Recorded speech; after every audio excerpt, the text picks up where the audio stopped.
Glória a Deus, a paz do Senhor Jesus, igreja do Deus vivo, do Deus que vive para sempre, reina e está voltando. Ai, volta logo, Senhor. Glória a Deus. Então, assim, é uma honra, mais uma vez eu sempre falo, é uma honra estar compartilhando com os irmãos aqui um pouquinho daquilo que a gente tem aprendido, que o Senhor tem ministrado aos nossos corações. É um pouquinho mesmo, porque o Senhor fala muito mais, né, conosco, né, quando nós estamos estudando. Então, essa primeira parte, eu vou trazer para vocês algum contexto histórico, filosófico, artístico, um pouco político, bem teórico mesmo, para nós entendermos um pouquinho a Atenas, né, Grécia. E depois, com certeza, o pastor vai continuar e vai ser bênção. Mas antes de nós começarmos, então, vamos abrir a palavra. Eu vou trazer um contexto dentro da palavra também. Então, nós vamos lá em Atos 17.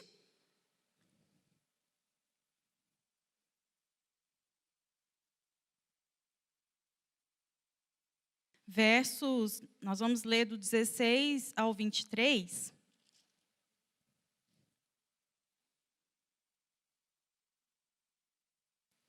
Amém? Glória a Deus. Enquanto Paulo os esperava em Atenas, o seu espírito se revoltava em face da idolatria dominante na cidade. Por isso, dissertava na sinagoga entre os judeus e os gentios piedosos, também na praça, todos os dias, entre os que se encontravam ali.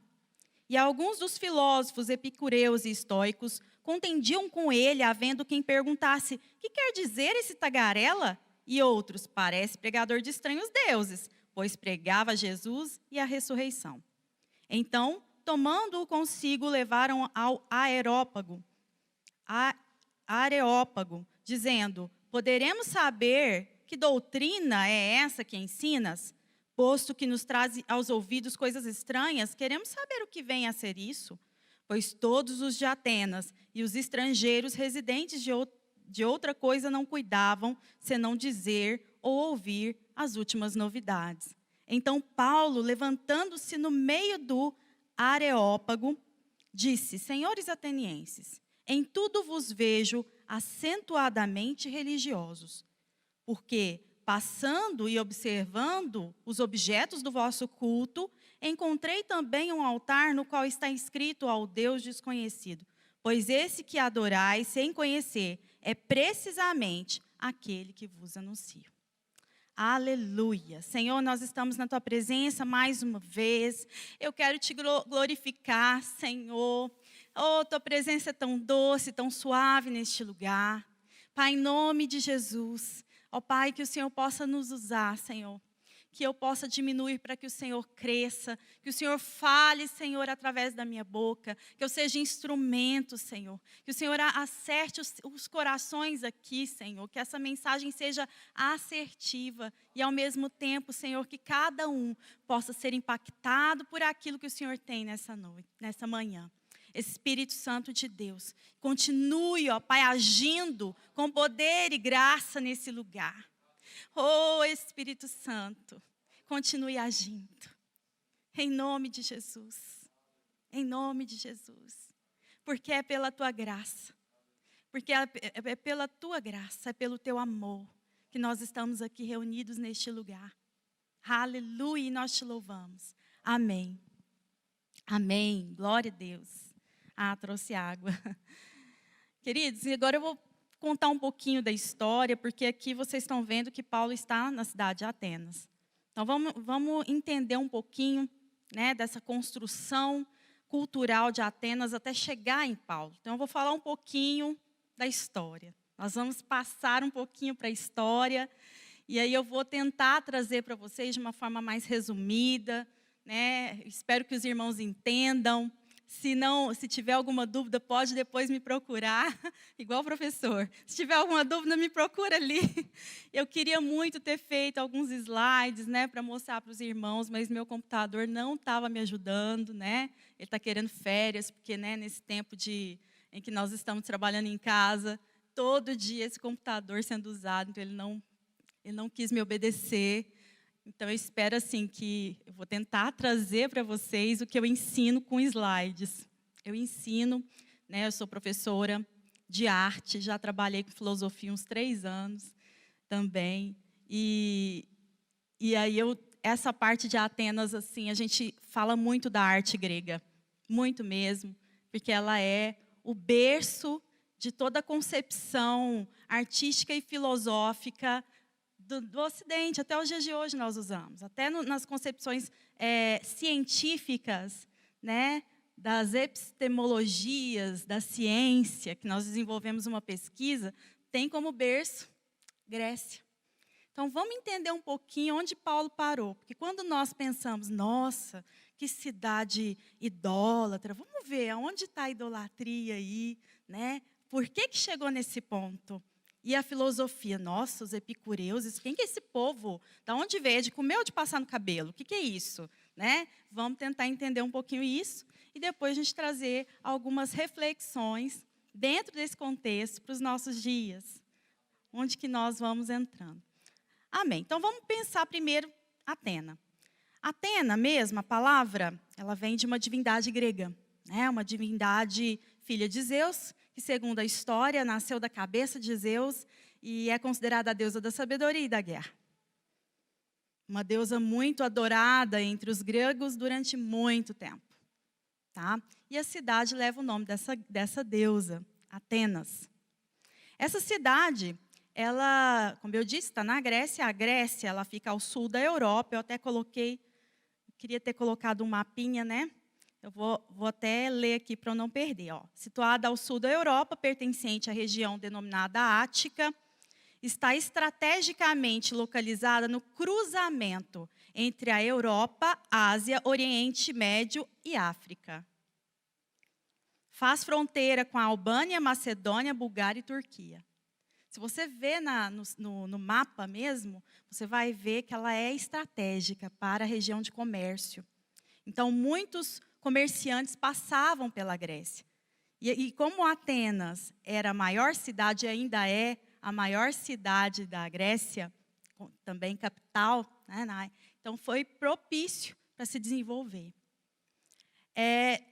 Essa região, antes de começar, a região de Atenas, antes de começar a ser dominada, né? Antes dela começar a ser povoada, muitos estrangeiros passaram por ali, mas como via-se a terra muito árida, não quiseram, né, transformar aquilo em cidade. De repente, esses gregos começaram a povoar Atenas, transformar ela em uma bela cidade, e quando isso aconteceu, as pessoas de fora, os estrangeiros, começaram a olhar para aquela cidade, né? Opa, eu acho que aqui tem uma região interessante. E aí essa cidade sofreu muitos ataques. Então, o primeiro foi dos persas, né? O rei Dário, que nós conhecemos, na Bíblia aparece ele vai, ataca Atenas, só que eles tinham desenvolvido um esquema, né, de armadura, que na época não existia. Então, eles conseguiram vencer o rei. 10 anos após, o filho, Xerxes, tenta atacar com muito mais soldados, né? E eles conseguem, então, tomar Atena. Durante pouco tempo, eles dominaram Atena, destruíram o que tinham, mas depois, os atenienses conseguiram tomar a cidade de volta. E isso durou cerca de 30 anos. Então, a história da Grécia, quando fala da arte e da filosofia, ela é dividida assim, no período arcaico, que é um período que antecede essas guerras gregas, né, essa guerra persa, o período clássico, que é depois dessa guerra persa, e o período helenístico, que é depois que Alexandre, que era macedônico, mas que dominou a Grécia também, depois que ele morre, esse período depois que ele morre e que os seus generais começam a brigar pelas terras conquistadas, né, esse período é chamado de helenístico. E esse período ele vai durar até o cristianismo, até o momento em que um dos imperadores romanos se torna um cristão. Então, ou seja, no período de Paulo, qual que era a cultura que estava predominante? A helenística. Então, eu vou falar, né, dentro dessa concepção arcaico, clássico, helenístico, para vocês entenderem como que isso se desenvolveu. Até agora está tudo bem, irmãos? Glória a Deus? Amém. É porque eu começo a falar. Bom, então dentro dessa questão do arcaico, né, que é o antes das guerras persas, dos 30 anos, nós temos aqui um período em que, dentro da arte, se desenvolve um estilo que vai imitar os egípcios. Dentro da arte, eu ensino as grandes civilizações, né?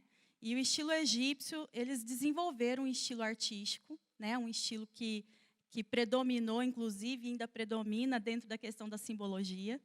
A simbologia ainda ela é muito forte, mas eles desenvolvem um estilo de desenho, de pintura, e todos os estilos de arte, até esse período, gente, estavam ligados à religião. Na Grécia não foi diferente.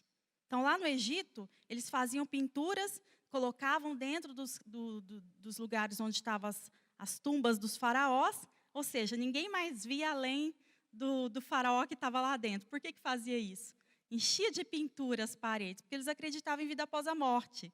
Eles acreditavam que, de repente, aquele faraó ia voltar a viver e ia olhar aqueles desenhos, me lembrei de quem eu fui. A gente não sabe. Então, assim era a arte, caminhava. Então, a pintura, a escultura no Egito. E aí, na Grécia Antiga, nós temos ali um período arcaico que vai começar a imitar o estilo grego, o estilo egípcio. Só que esse povo se desenvolve. Depois das guerras da Pérsia, nós temos aqui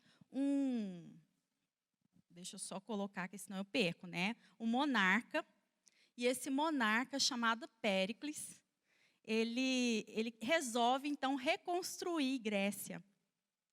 E quando ele reconstrói Grécia, ele começa a usar de tesouros de países conquistados. E esses tesouros, ele começa a financiar a arte. A arquitetura, a arte em todas as suas linguagens. Então, quando eu falo arte, eu estou falando de música, eu estou falando de teatro, eu estou falando das artes visuais, eu estou falando da arquitetura, da literatura, porque tinha muita poesia nessa época. Então, eu estou falando de todas as linguagens. E eles se desenvolveram muito mesmo.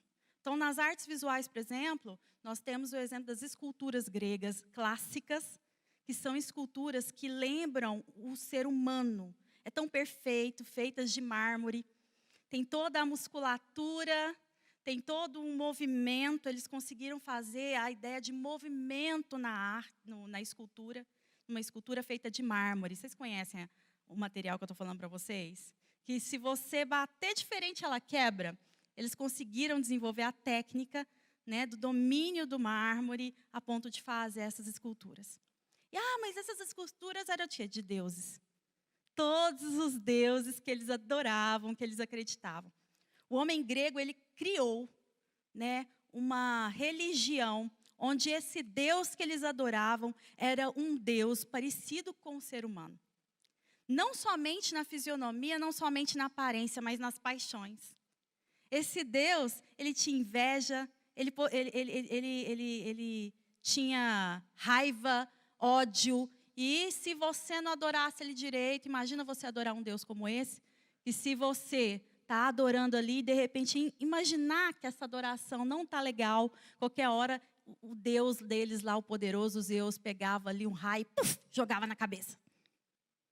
Imagina, esse povo adorava pelo medo. Muito medo. Ai, meu Deus, então a arte estava dentro dessa ideia. Vamos fazer as esculturas. Vamos encher essa cidade de esculturas gregas lindas, maravilhosas. Mas, além disso, nós vamos... Davi, pode pôr aquela imagem. Nós vamos fazer, acima da montanha, na cidade de Atenas, nós vamos encher de templos. Os templos ficavam acima. Por quê? Isso era tudo estratégico, porque lá em cima ficava as esculturas das divindades, por exemplo, a escultura de Atenas ficava nesse Paternum, que é a maior aqui. Paternum, a escultura de Atenas tinha cerca de 12 metros. Né? A maior parte das esculturas ficavam dentro dos templos, os templos eram para ser guardados estátuas. Só isso. E aí as pessoas estavam ali na cidade, a cidade aqui embaixo, não sei se vocês podem ver, né? Em cima estava ali a Acrópole. Então a Acrópole era o quê? Um grande complexo de templos e esculturas. Isso era a Acrópole. Então nós temos aqui embaixo a cidade e em cima a Acrópole. Como que era isso, Cristina? Quando o grego estava ali fazendo alguma coisa feia, de repente alguém falava assim, ó, e ele olhava para cima e ele, que medo. Gente, esses gregos antigos, os antigos, eu estou falando antigo porque daqui a pouco eu falo da filosofia, eles acreditavam tanto nessas divindades, que essas divindades poderiam matá-los, que eles tinham capacidade de... Tem gente que acha que aquele filme Jogos Vorazes é muito atual. Eu convido você a ler Bacantes. Você vai entender o que é adoração a Dionísio, como é que era o negócio. É igualzinho Jogos Vorazes. Eu até acho que eles leram Bacantes para poder ter essa ideia. Muito parecido. Ou seja, se matavam para adoração. E não era só isso, não.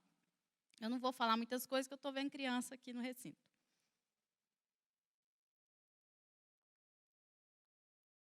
Carnaval, você acha que é uma coisa brasileira? Os gregos faziam as festas da carne. Tá? Bom, dentro dessa questão artística, eles faziam as esculturas, né, para ser adoradas, desenvolveram uma arte bem peculiar. A pintura não era tão boa, eles faziam a pintura nos vasos de cerâmica, né? Mas, no teatro? É bom, eu tenho que falar do teatro, tem jeito.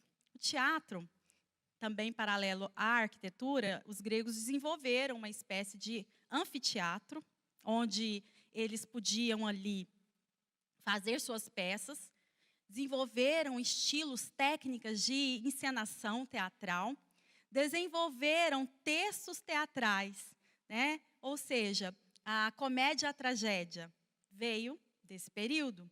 Comédia e tragédia são duas palavras bem gregas, gente. Comédia, tragédia. Tragédia, tragos, oédia, canto do bode. E comédia, canto rural. A comédia, ela servia durante muito tempo para agradar pessoas humildes. E a tragédia servia para agradar as pessoas mais ricas. Por quê? Porque eles usavam da tragédia como um recurso de dominação dos povos. Você precisa... Aí, como povo, durante um tempo, e aí eu já estou desenvolvendo a história, né? Durante um tempo, o povo achava que eles iam ao teatro, era como você vê televisão. Era uma forma de entretenimento. Então, eles iam ao teatro e via muito teatro. E ali, a tragédia era uma das formas de dominação. Uma das tragédias mais faladas, inclusive entre os psiquiatras, é o Édipo Rei. Complexo de Édipo. Tudo dessa época. Olha o tanto que nós temos influência. Os filósofos falam sobre isso. Isso dentro do teatro. A questão da persona. Nós temos uma palavra, eu uso tanto na arte-terapia, né, nas terapias de uma maneira geral, a psicologia usa persona. Vem de personagem, da máscara do ator grego. Olha o quanto que esse povo desenvolveu dentro dessa questão. E as poesias? Tinha muita poesia. Inclusive, muitas das poesias trazem alguns contextos históricos, como a questão de Teseu. Né? Teseu foi um monarca que foi responsável por unificar as colônias gregas. E é histórico. E muitos vão falar sobre esse monarca. Então, existiam vários poetas. Inclusive, Paulo cita um deles. Né? Cita a frase, não cita a pessoa. Então, a gente não sabe quem é o poeta que ele pode ter citado. Mas, provavelmente, não possa ser esse poeta aqui, ó, chamado Epimênides. Diz a história aí, quem conta essa história é um discípulo dele chamado Diógenes, que Epimênides adorava apenas a um Deus. E certa feita, teve uma praga em Atenas, e o povo começou a adorar e fazer altar de adoração para todas as estátuas que tinha lá. Diz a história que tinha cerca de 30.000 estátuas. Tinha mais estátua do que gente em Atenas. E diz que esse povo começou a adorar, a fazer tudo para que aquela praga passasse e nada que passava. Aí eles lembraram que Epimênides adorava um Deus. E chamou Epimênides. E aí, meu filho, fala aí para nós. Isso aí é eu falando, tá, gente? Esse aqui é a intérprete. E aí, meu filho, me fala aí o que está acontecendo. Qual que é o Deus que você adora para a gente adorar também? Nós queremos fazer um altar para esse Deus. Aí ele falou, não, faz o seguinte, coloca 2 ovelhas ali no aerópago. Daqui a pouco eu vou contar o que é isso. E aí, que era um espaço onde se reunia as pessoas, o conselho da época, né, o conselho político. Colocou essas 2 ovelhas e diz a história, isso aí a gente não sabe se é lenda, se é história, se é verdade, se é fato. Diz a história que essas ovelhinhas saíram de lá, desceram, né? O aerópago ficava mais ou menos um pouco abaixo ali de Acrópolis, e aí essas ovelhinhas desceram e foram até um lugar onde não tinha nenhuma altar de idolatria. Só que aí, como o bom homem grego adora um altar, o que eles fizeram? Foram lá e fizeram um altar. E nesse altar, eles, como não sabiam o nome desse Deus de Epimênides, colocou ao Deus desconhecido. E aí, eu estou desenhando já onde nós vamos chegar. Ok, e esse Epimênides foi um filósofo, né? Um filósofo e um poeta. Na filosofia, nossa, é muita coisa, gente, deixa eu beber água.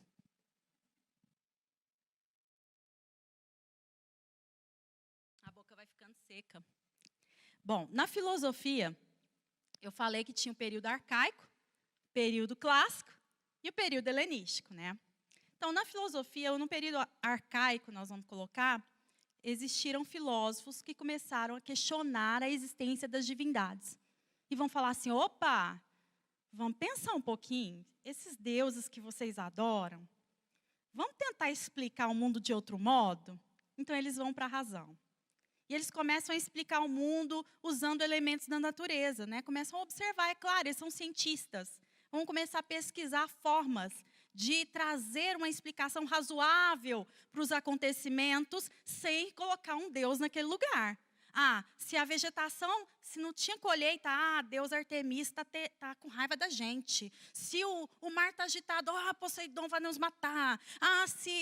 Então tudo era assim, tudo era assim. O mar está agitado, Poseidon está bravo, vamos jogar uma virgem lá para ver se ele melhora. Era desse jeito, o negócio era feio. Depois, o que acontece? Eles, não, vamos tentar explicar. Então, a filosofia ela surge para explicar o mito. É assim que a filosofia surge. Então, vem os primeiros filósofos, também chamados naturalistas, né? Tales, sabe o teorema de Tales, queridos, que vocês estudam lá na matemática? Tales é um dos primeiros filósofos, né? Sabe tem um outro também que vocês estudam e é um dos primeiros filósofos. Vocês não, eu também, né? Todo mundo estudou. Quem não estudou? Demócrito, que fala sobre o atomismo, né? A teoria atômica. Opa, a gente fala de átomo hoje em dia? Fala, né? Tá. Então vem dos gregos. Pitágoras. Aquele que a gente quer bater, né? Matemática. Meu Deus do céu, como assim? Foi um dos primeiros aqui, lá na Grécia Antiga. Período arcaico. Até hoje, esse povo está rodeando as nossas mentes. Continuando. Depois desse período, depois da Guerra Persa, né, 30 anos, aquele período, vem um outro grupo de filósofos. Já esses não vão se preocupar em explicar a origem do universo. Agora, eles, depois de guerra, né, a guerra muda um pouco o ser humano, né, ocasiões difíceis mudam o ser humano começa a olhar para si, né, então surgem os filósofos que são chamados socráticos, Sócrates, Platão e Aristóteles. Vocês já ouviram falar deles? Né? E aí esses filósofos vão dizer o quê? Vão tentar entender a natureza do homem. Começa a se falar em alma. Começa a se falar na dicotomia, corpo e alma. Sócrates foi um dos que mais argumentou a respeito disso. Por que eu sei sobre isso? Sócrates não escreveu nada. Quem escreveu foi o seu discípulo, Platão. E aí ele começa a falar que a alma, que o homem precisa dominar seu corpo, porque senão vai corromper a alma. Então, muitas filosofias surgem a partir dessa concepção. E não só isso. A própria ciência surge a partir daí. Opa, eu não posso olhar muito para o corpo, não. Eu tenho que olhar mais para a alma, mais para a psique, mais para a razão. Eu tenho que parar de olhar só para a questão do corpo. Eu tenho que olhar para as coisas mais subjetivas. E começa aqui. Gente, esse pessoal se desenvolveu muito aqui nesse período clássico na questão da filosofia. Conhecimento de si. Sócrates fala num diálogo com o seu discípulo Alcebíades. Alcebíades queria dominar Atenas. Ele queria ser um grande político, porque naquela época, para ser político, tinha que fazer parte da aristocracia, já existia uma democracia, tá? Para quem acha que a democracia é uma coisa muito atual, ela vem sendo conversada e dialogada desde a Grécia. Foi os gregos que inventaram a ideia da democracia. E aí, o que acontece? Ele queria ser um líder ali, e aí Sócrates chega para Alcebíades e fala assim, Alcebíades, você precisa se conhecer. Conhece-te a ti mesmo. E esse conhece-te a ti mesmo, ele pegou de um oráculo. Tudo está relacionado a divino, né? Ele pegou de um oráculo a um Deus. Porque para chegar diante das divindades na Grécia, eles tinham que chegar com 3 ideias. Primeiro, eles não podiam chegar diante do oráculo de qualquer jeito. Eles tinham que se conhecer. Conhece-te a ti mesmo. E depois, eles não podiam pedir coisa em demasia. Eram 3 situações. A última eu estou tentando lembrar e não lembro. Mas estou em Paulo. Sócrates se apropria desse discurso e fala com seu discípulo, você tem certeza que é isso? Porque os espartanos estão de olho em Atenas. Eles vão chegar aqui e vai dominar tudo. E os espartanos têm uma boa educação. Você se conheceu? Conhece a ti mesmo. Então, daí vem essa expressão. Todo mundo usa muito, né? Dos conhecer. Bom, Sócrates, Platão, Aristóteles. Aristóteles, inclusive, foi tutor de Alexandre o Grande. O que fez com que Alexandre também dominasse toda a região da Grécia. Nesse período em que Alexandre domina, e ele não domina só a Grécia, ele domina muitas regiões ali próximas, há uma miscigenação cultural. Não somente a cultura dos gregos, mas a cultura dos povos da Ásia.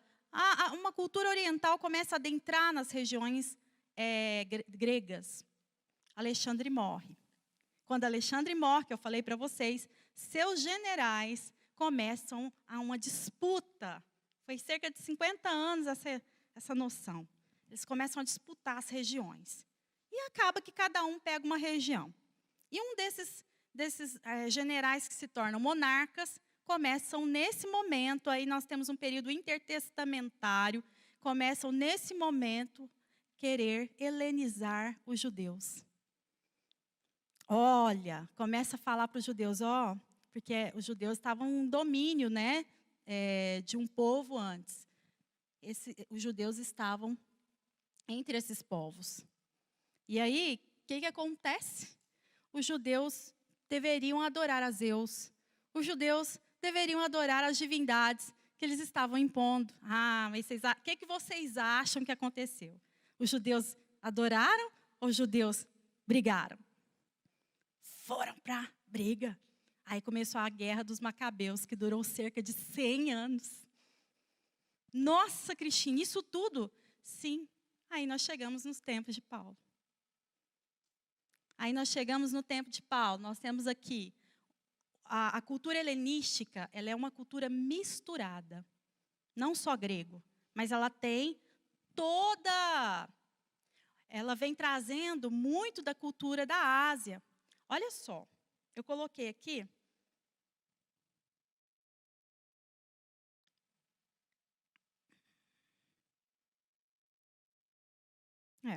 aqui.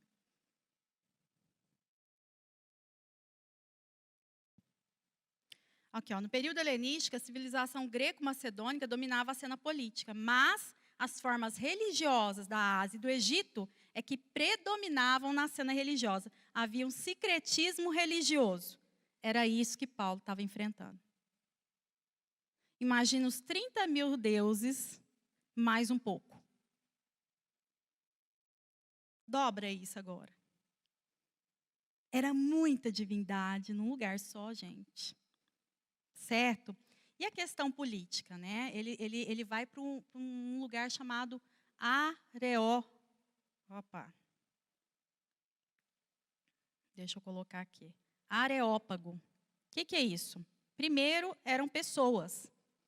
Eram um grupo político formado por pessoas sábias, formado por anciãos da cidade de Atenas. E quem que podia participar desse grupo? Apenas esse seleto grupo de aristocratas, mais o monarca. Com a reforma de Solon, que é uma reforma que ocorreu bem antes, né? Adentrou nesse meio político pessoas livres, qualquer ateniense que fosse livre, maior de 30 anos, podia participar também.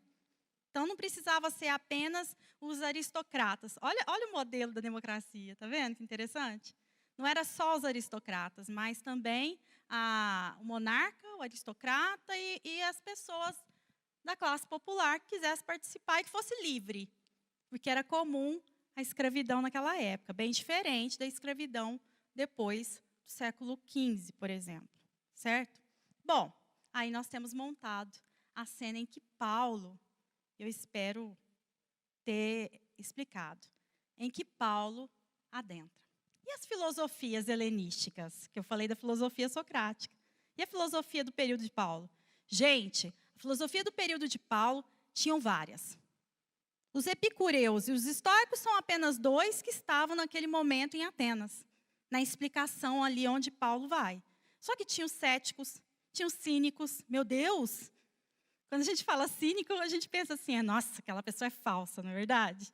Cinismo foi uma corrente filosófica, surgida também ali, onde os filósofos, a ideia era não se apegar aos bens materiais, não se apegar à política, viver como um cachorro de migalhas.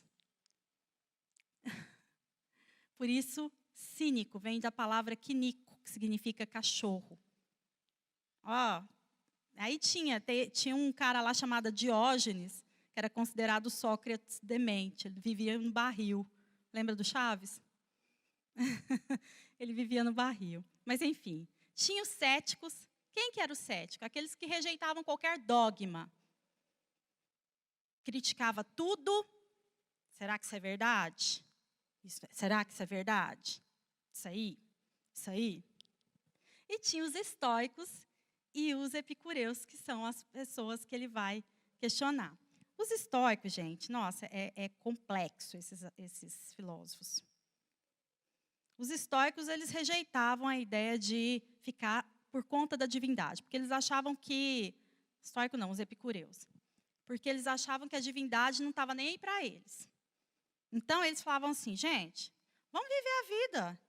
Chama os bons amigos ali para sua casa, conversa, discute filosofia, vamos discutir sobre os livros, algumas coisas que nós lemos, sobre os poetas, vamos viver a vida.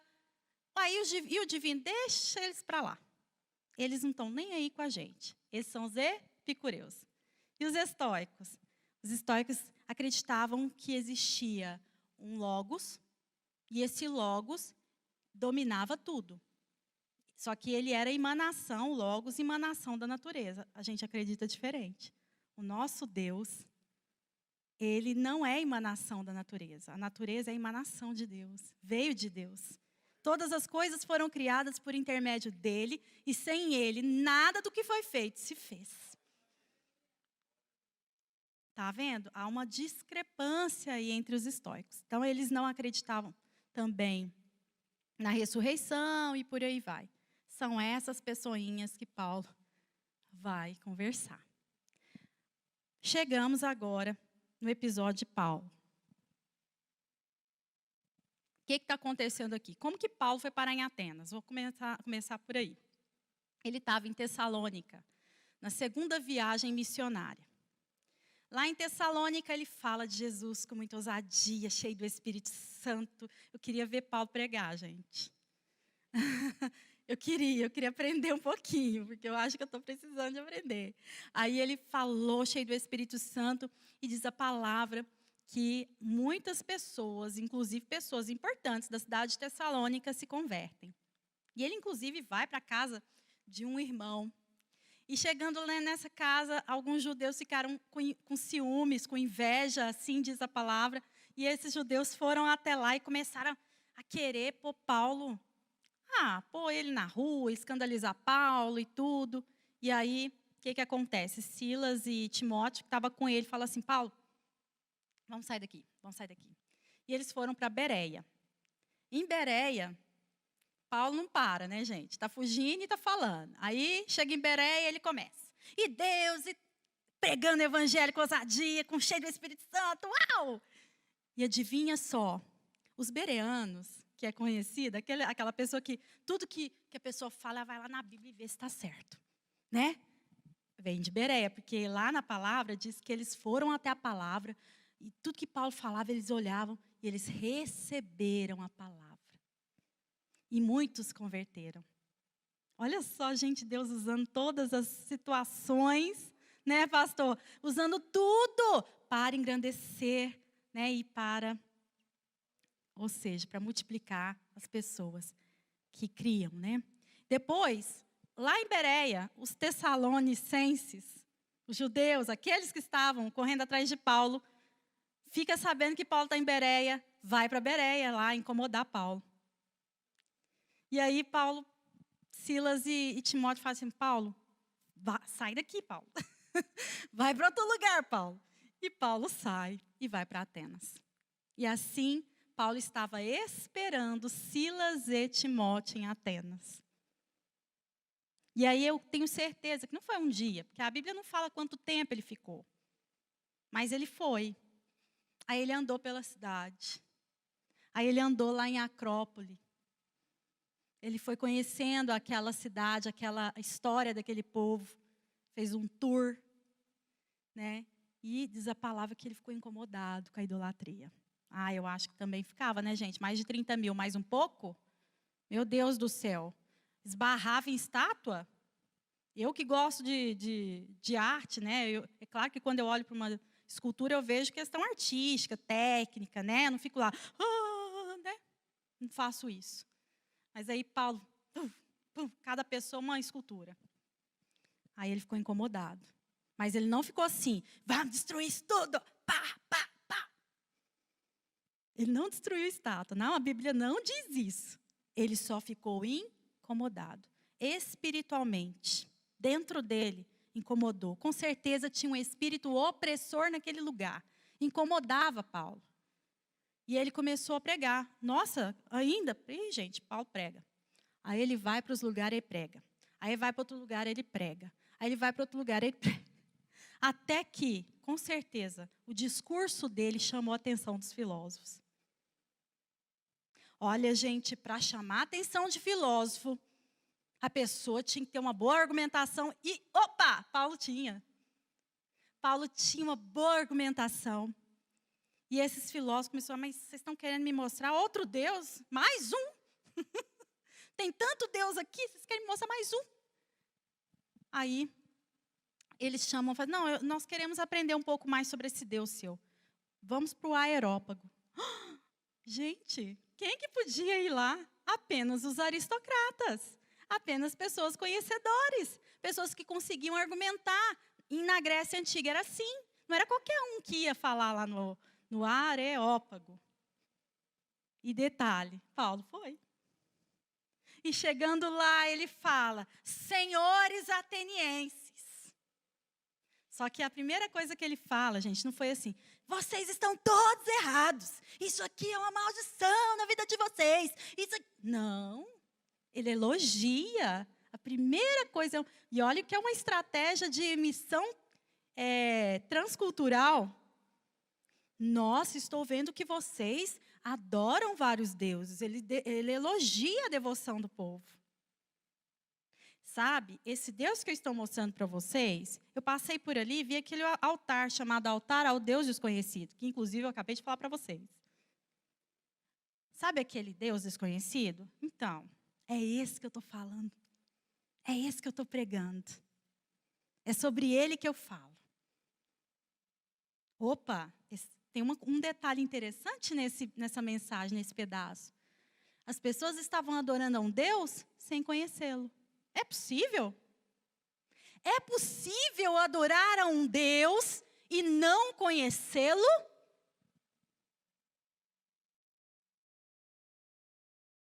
Como que eu posso adorar a um Deus sem conhecer? E Paulo começa a apresentar esse Deus para eles. O meu Deus é o Deus que fez os céus e todas as coisas. E ele cita, né, um poeta. Por ele, e o pastor citou aqui, e vai citar com certeza, não vou ficar adentrando, não. O que mais interessante aqui são essas questões.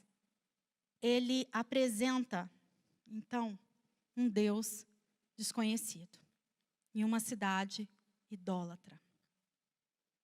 Hoje em dia, nós não estamos muito diferentes da época de Paulo. Ainda existe sobre a nossa cultura, até coloquei, um desequilíbrio, como na época de Paulo, entre fé e razão. Só que essa fé do mundo, porque é uma fé, como que eu posso usar o termo aqui? Eu falo desequilibrada por quê? Porque precisa de um totem. O que é um totem? Totem é um objeto de veneração, muito utilizado entre as tribos indígenas. Eu preciso de um objeto para venerar, ou de uma ideia falsa para respeitar. Eu preciso de um objeto para venerar, ou uma ideia falsa para respeitar. Isso é um tipo de idolatria no que nós estamos vivenciando nos dias de hoje. Uma falsa noção ou um totem. Às vezes a gente acha que a idolatria ela aparece apenas com esse objeto também. Mas como eu disse, a falsa noção também é errada. É um objeto. Por exemplo, entre os gregos, o que aconteceu lá no surgimento da filosofia foi que eles substituíram o mito pela razão. Substituíram a idolatria. Eles pararam de adorar uma divindade para adorar a razão. Um desequilíbrio total. Eu não respeito a divindade, mas eu estou totalmente atrás da razão. Às vezes, nós pensamos que nós não estamos adorando, que nós não vivemos uma vida de idolatria. E nós precisamos ter muito cuidado com isso. E aí eu coloquei, né, algumas questões aqui para a gente pensar. Tudo que nós colocamos no lugar de Deus se torna um ídolo. O altar do nosso coração, nesse lugar tem que estar Deus. Se tiver outra coisa, você está adorando, você está idolatrando. Eu vou repetir, vamos pensar aí. O Espírito Santo fala com você, fala comigo. Com certeza falou comigo. Falou muito comigo. Tudo que você coloca no altar do seu coração é um ídolo. O que você está colocando no altar do seu coração? De fato é Deus? Eu vou dar um exemplo. Abraão. Abraão pediu tanto, tanto, tanto, tanto um filho. E Deus deu um filho para ele. Foi demorado. Ele esperou. Ele confiou. E de repente, Deus pede para ele: sacrifique o teu filho. Sacrifique para me adorar. Faça o sacrifício. Abraão foi.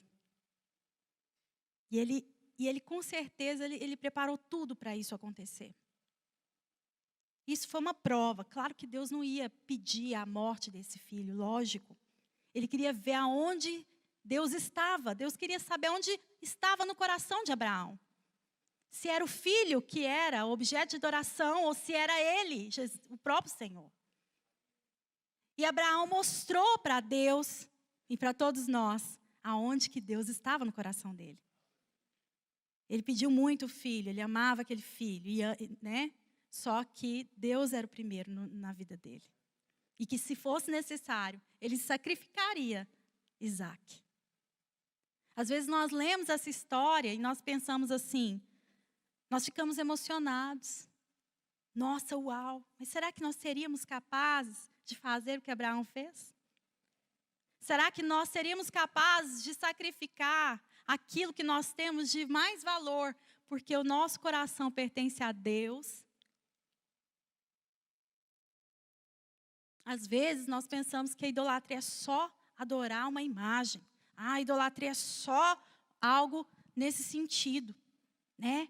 Visual, aparência. Nós vivemos tanto um mundo da aparência, tanto, que nós nos esquecemos que o Evangelho de Cristo nos ensina a olhar para dentro de nós, o mundo da nossa essência, dentro do nosso coração. É o nosso coração que Ele quer. Ele quer o seu coração. Ele quer o seu coração. E será que nós conhecemos esse Deus de fato?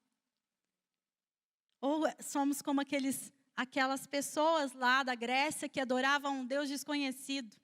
Por que eu estou dizendo isso? Porque a palavra nos ensina: conhecereis e prosseguirei em conhecer prossiga em conhecer ao Senhor.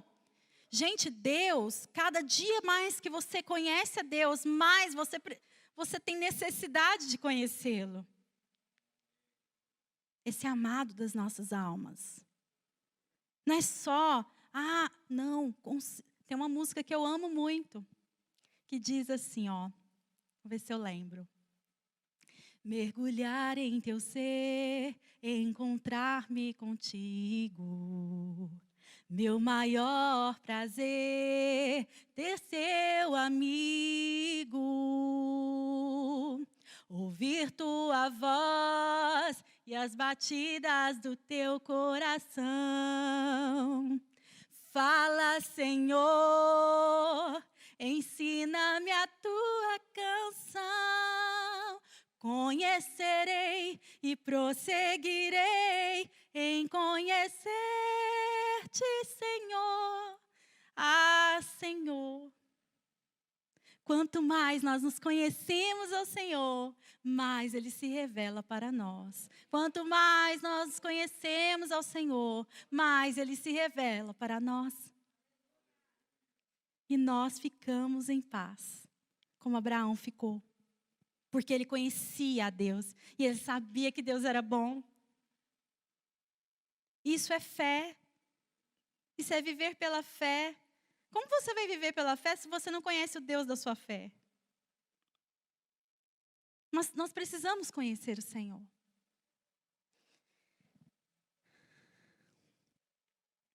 Apenas um conhecimento teórico de Deus não alcança a experiência. Você precisa experimentar a grandeza desse Deus. Era isso que Paulo estava falando ao povo de Atenas. Olha, experimente a grandeza do Senhor na sua vida. Como que você vai ter um testemunho para falar para as pessoas se você não experimentou a graça de Deus, o bondoso amor dele? Como que você vai dizer isso? Experimente. A experiência ela é muito forte.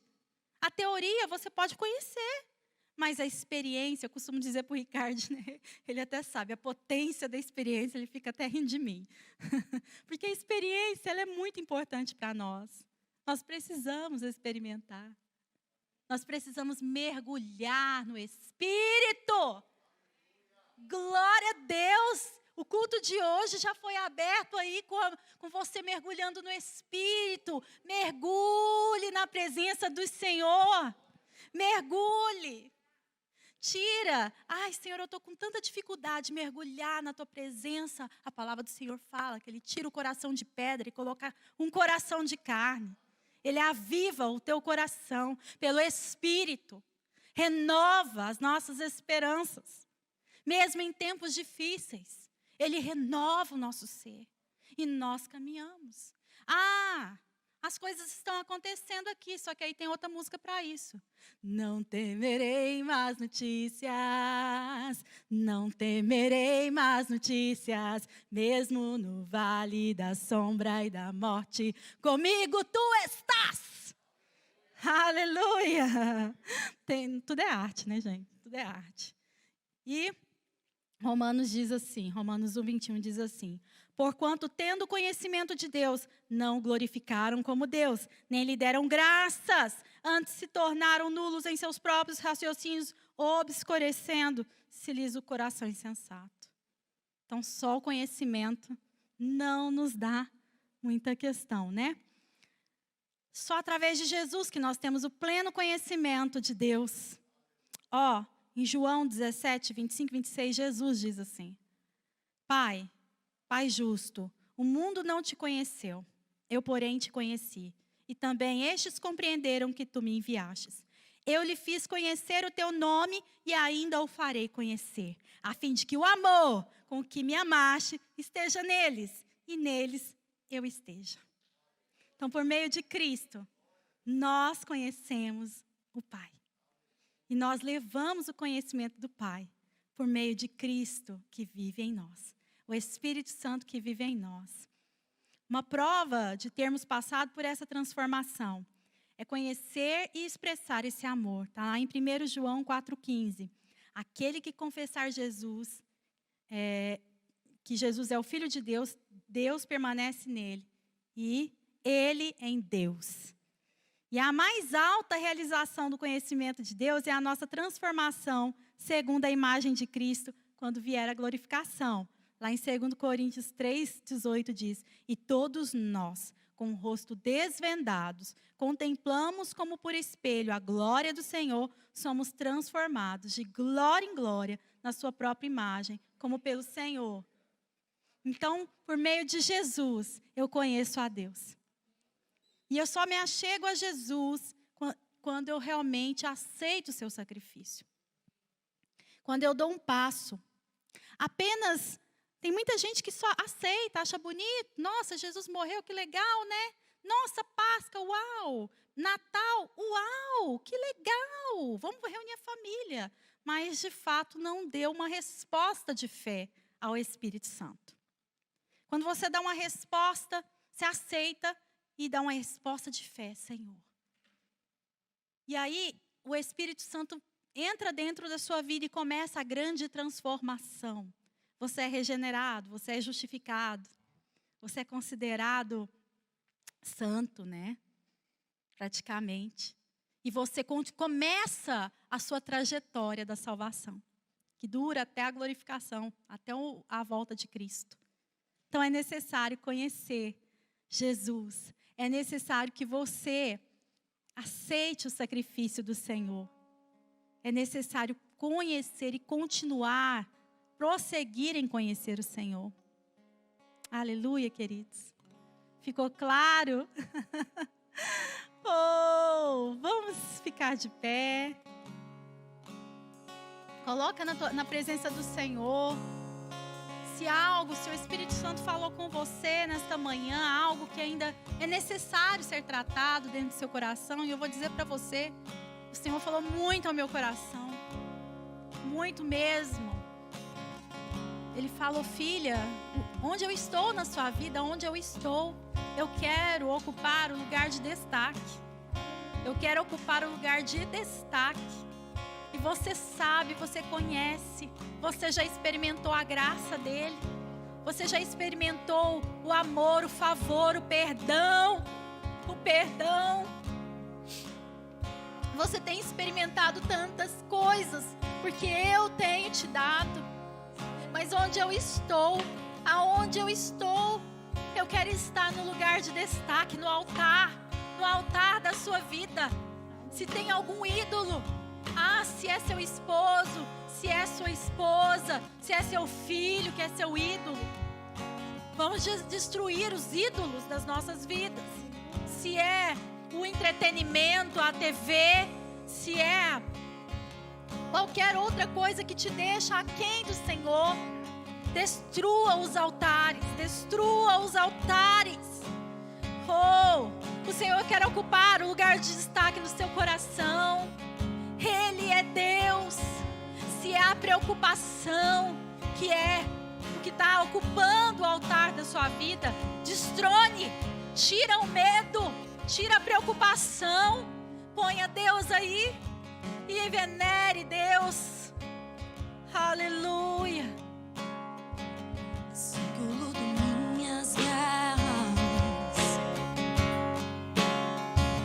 assim que eu luto minhas guerras,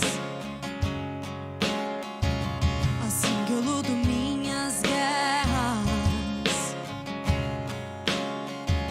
assim que eu luto minhas guerras.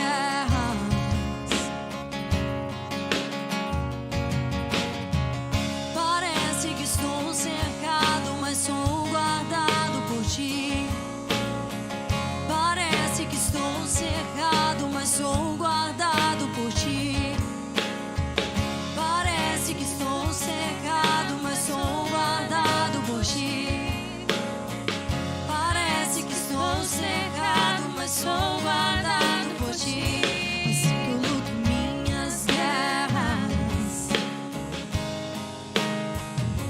assim que eu luto minhas guerras. Aleluia. Comece a destronar os altares. Minhas Se guerras. existe algum lugar que você precisa tratar, destrone. É o medo. Minhas guerras. Se é o medo, você agora vai destronar o medo. Parece que estou cercado, mas sou guardado por ti. Parece que estou cercado, mas sou guardado por ti. Jesus. Parece que estou cercado, mas sou guardado por ti. Parece que estou cercado, mas sou guardado por ti. Minhas guerras. Aleluia. Pai, nós estamos na tua presença. Nesta manhã, eu coloco, Senhor, meus irmãos, tantos que estão presencialmente aqui, aqueles que estão online. Espírito Santo de Deus, alcance cada um. Nesta manhã, Senhor, nós entendemos que a idolatria, ela não acontece apenas com um totem físico, aparente, material. Às vezes nós criamos em nossas mentes ideias falsas, concepções erradas, concepções que não alcançam a tua presença. E nós às vezes tiramos você do altar e colocamos outras coisas para nos apegar. Às vezes, Senhor, são coisas que são fúteis. Às vezes uma exaltação do corpo. Às vezes, Senhor, uma exaltação, ó Pai, da amizade. Tudo que nós colocamos em desequilíbrio. E colocamos no teu altar, o lugar onde o Senhor deveria estar. É uma forma de idolatria. É uma forma de idolatria. Então, nesta manhã, Senhor, nos mostre aquilo que não quer, Senhor. Retira. Nós queremos retirar, Senhor, aquilo que não vem de ti, Deus, esse altar. Destronamos e elevamos o Senhor. O Senhor vai estar no altar do nosso coração. O altar do nosso coração. Venha sobre nós, Senhor, Rei do Universo, Deus de nossas vidas, Pai querido, amado nosso. amado dos nossos corações, venha sobre nós, venha sobre nós.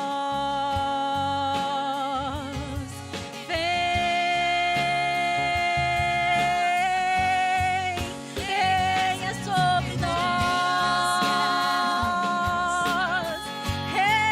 Venha sobre nós. Venha sobre nós. Assim que eu luto minhas guerras, assim que eu luto minhas guerras.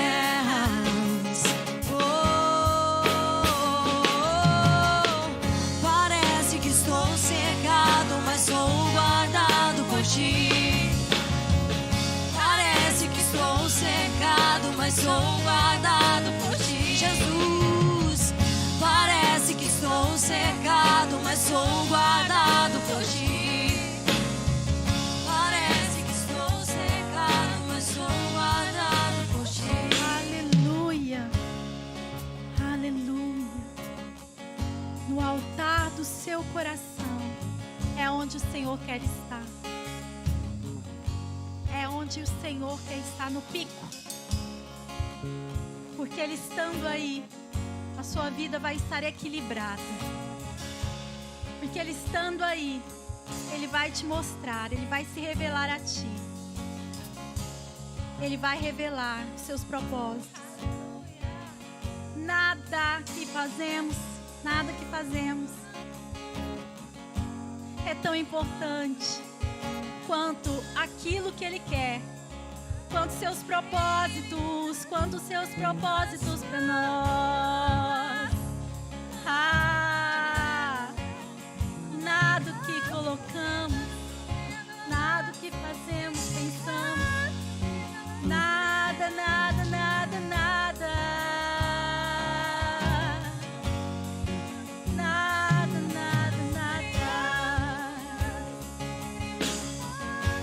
É mais importante, mais importante. Seus propósitos são direcionados para nós. E tu tens o melhor para nós. Tu tens o melhor para nós. O melhor, o melhor. Ele quer ser o primeiro. Ele quer ser o primeiro.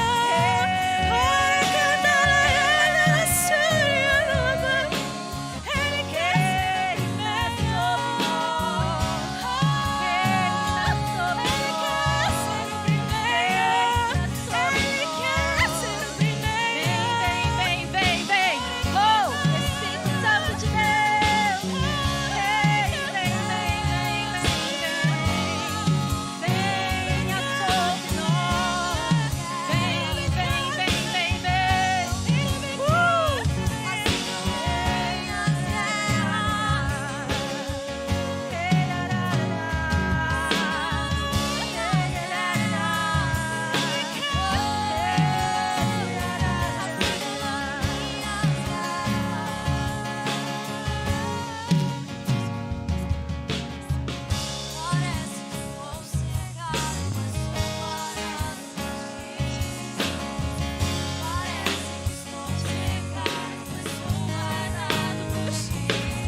perfeito. Aleluia.